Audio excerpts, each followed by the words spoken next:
Si Jesus ay muling nabuhay. Isang buhay na patotoo ng pag-ibig at pag-asa. Alam mo ba kung gaano kalalim ang pag-ibig ni Jesus sa'yo? Hindi lang siya namatay para sa atin. Siya'y muling nabuhay.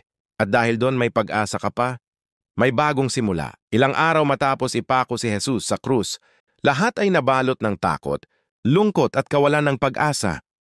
Ang mga disipulo ay nagtatago, iniisip na tapos na ang lahat, ngunit sa umagang iyon ng ikatlong araw, ang libingan ay natagpo ang walang laman.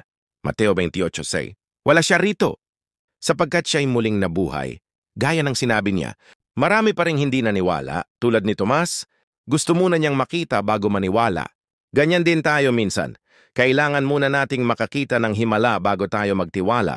Pero tandaan, ang tunay na pananampalataya ay paniniwala kahit hindi mo nakikita. Juan 20:29. Mapapalad ang mga hindi nakakita ngunit sumampalataya. Nang muling magpakita si Jesus sa kanyang mga alagad, sinabi niya, kapayapaan ang sumainyo. Hindi niya sila pinagalitan. Bagkus inaliw niya sila. Pinatunayan niyang totoo ang kanyang mga pangako. Siya ang daan, katotohanan, at buhay, at walang makakapaghiwalay sa atin mula sa kanya. Mula sa takot, nagkaroon ng lakas ng loob ang mga disipulo. Sila'y lumabas at ipinangaral ang ebanghelyo. Ang dating takot ay napalitan ng apoy ng pananampalataya dahil ang muling pagkabuhay ni Jesus ay patunay ang kamatayan ay natalo. Mga aral. Number 1, si Jesus ay buhay, kaya't may pag-asa ka pa. Number 2, ang pananampalataya ay higit sa nakikita. Number 3, walang kasalanang hindi kayang patawarin ng Diyos.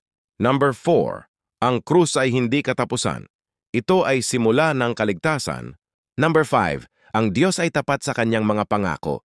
Kung nararamdaman mong parang patay na ang sitwasyon mo, ang pamilya mo, ang pangarap mo, o ang puso mo, tandaan mo, si Jesus ay Diyos ng muling pagkabuhay. Ialay mo sa kanya ang lahat, at makikita mong bubuhayin niya muli ang pag-asa sa buhay mo. Kaibigan, si Jesus ay hindi lang muling nabuhay noon. Siya ay buhay hanggang ngayon.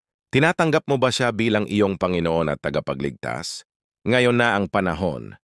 Huwag mong ipagpabukas ang kaligtasan. Roma 10:9. Kung ipapahayag mo sa iyong bibig na si Jesus ay Panginoon at sasampalataya ka sa iyong puso na siya'y muling binuhay ng Diyos, maliligtas ka. I-like mo ang mensaheng ito, i-share mo sa iba at ipaalam sa mundo. Si Jesus ay buhay. Mag-comment ka ng Amen kung naniniwala kang buhay si Kristo sa puso mo ngayon. At ito ang paalala ko sa iyo. Ang libingan ay walang laman, kaya't may buhay, pag-asa, bagong simula sa piling ni Kristo. Salamat sa panonood. God bless.